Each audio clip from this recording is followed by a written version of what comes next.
Right, JJ's Food and Deli reopened today, but it's certainly not business as usual. The makeshift memorial outside the store to the murdered owner, Mike Daham, is here. Yeah, that's right. The Black River is on the minds of almost everybody who lives near it. According to the UAW, this is nothing more than a minor operational glitch at plant number 2. Apparently, they need a part that's critical to their production, and they're having a hard time getting it. Hazmat crews are in the process of disposing of this picric acid. Picric acid has a number of uses.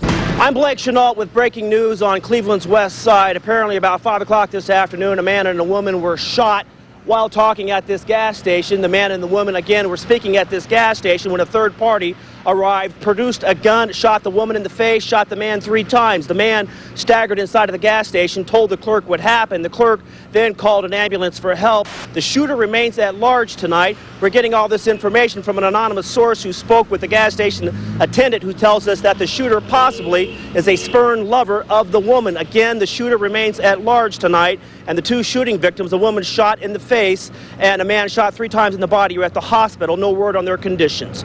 Back to you folks in the studio. But most of us have heard quite a few fish stories, but none probably like this one. While driving on vacation, Leanne here looked up through her windshield and saw an eagle, similar to this one, catch a fish right out of the water, only to see this fish wiggle out of the bird's talons. Bam! It just came down and just completely shattered my windshield. Can you believe it? Well, here's the picture, complete with fish scales and all, embedded right in Leanne's windshield to back up her tall tail. So it was coming up, up over the car this way, and it just came down and it just went smack. Leanne's 5-year-old daughter, Olivia, was in the back seat when the fish hit the car. It's okay. It's just a big fish. We'll be okay. In fact, Olivia may now think fish can fly. It's done like this. So let's try to put this in perspective. The eagle with the fish in its talons was about 40 feet in the air, the approximate height of that telephone pole.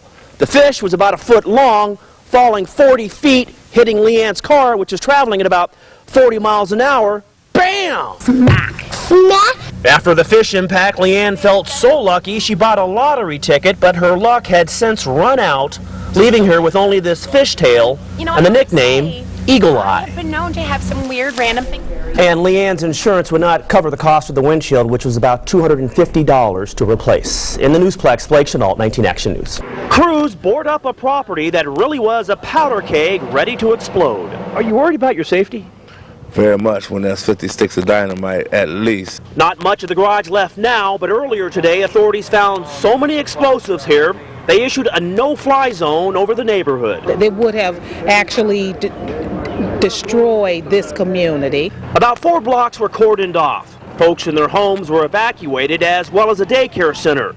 People were truly panicked. It's frightening. It's widely believed that a quarter stick of dynamite placed on the human body will blow the human body into 2 separate pieces. 1 full stick of dynamite can blow up 1 ton of solid rock. Authorities stopped counting here after they found 50 sticks of dynamite. Neighbors praised the astute police on patrol who noticed something suspicious about the garage and started to investigate. On my Sabbath, I'll be more thankful to God. The bomb squad decided the best way to defuse the unstable dynamite was first to soak it and then, amazingly enough, burn it. And it's on fire. The folks next door say this property had been unoccupied for 3 years and in that time had always been a problem.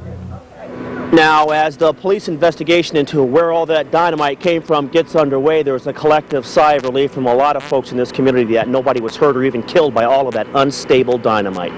In Cleveland, Blake Chenault, 19 Action News. Live in high definition.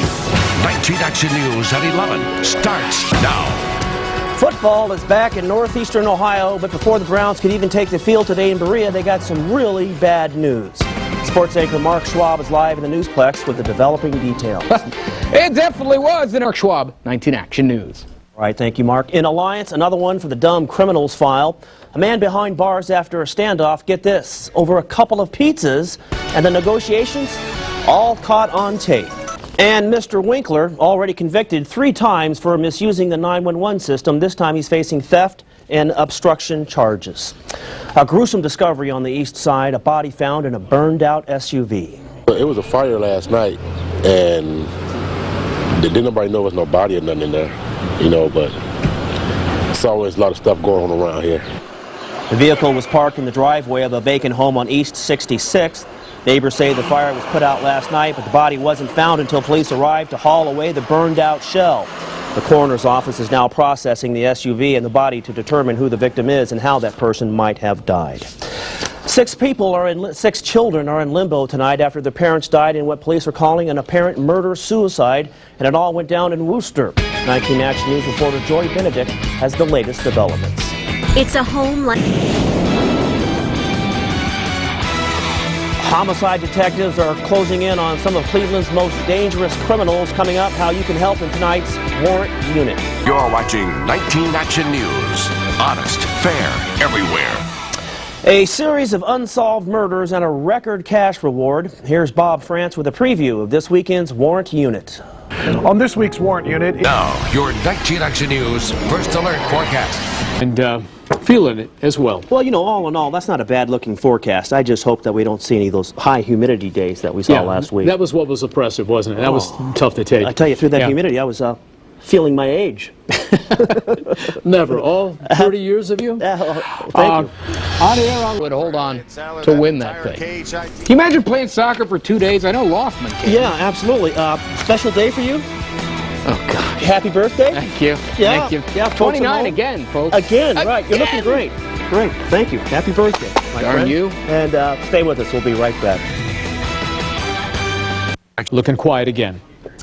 Thank you, John. It's a good-looking forecast. And that's 19 Action News for 11 o'clock tonight. But stay with us. 19 Action News Extra is next right after this break. But first, a Bill Applegate editorial.